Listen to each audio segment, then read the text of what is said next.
name is Andrew Hosaka Zenievsky and I am the owner of Ramen Danbo Australia. Ramen Danbo started in the town of Chikushino in Japan in 2000, which is near the Hakata and Kuruma areas in Japan. In 2002 it got voted the #1 ramen chain in all of Fukuoka.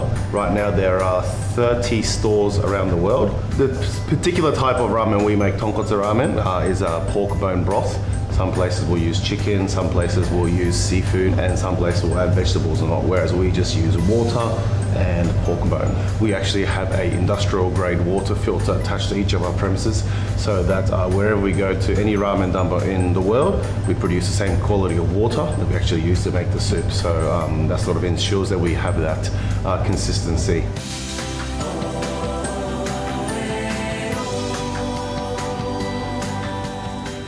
Ramen in Japan is really a quick meal. It's like the proverbial, I always say it's like the kebab in Australia. You go have that when after you've been drinking at the end of the night. You have it when you want a quick bite to eat. You have it when, even when you're hungover, something you're like, oh, you wake up like, man, I need some ramen. Because of the uniqueness and also the wow factor, it's something fairly new, people sort of tend to treat it like a meal out, a restaurant, a fine dining sort of experience.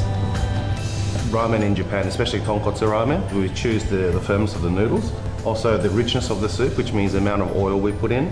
Now, again, some people back away, ooh, oil, but that really brings out the flavor. And then also the karamidare, which is the spicy sauce on top. From there you can add extra toppings, you can have a spicy based soup if you like, which is we put the chili powder in before we put the soup. Extra toppings on that one?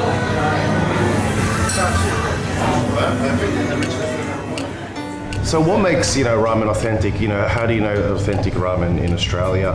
A very good marker is how many different broths they have, because one place was not going to have enough space and enough expertise to be able to do a chicken broth, a pork broth, and a soy seafood broth, all three of them together. Just not going to happen. In Japan, you'll never see that. If they do, they're just running instant stuff and just heating it up with hot water. In Australia, really the only difference we make compared to the Japanese side is more focus on the social media side of things. It has been sort of a challenge using that effectively because there's no sort of being precursor to that, whether it's in Japan or even the Canadian shops. So if you look in our Instagram and Facebook feed, you'll probably see a few videos on there where I do like a little ramen lesson, if you will.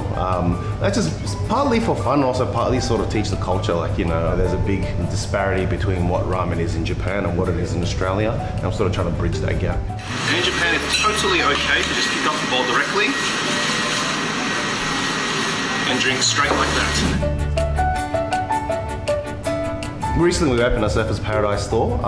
We are the first of only 2 stores open in the new 8th Street precinct. So the last couple of weeks we've been trading until 1 a.m. on Thursday, Friday, Saturday nights, just so that, again, I can try to recreate the atmosphere in Japan where after you go drinking, ramen is the place to go. And it's taken a little while for the locals to catch on to it, but it is starting to get there.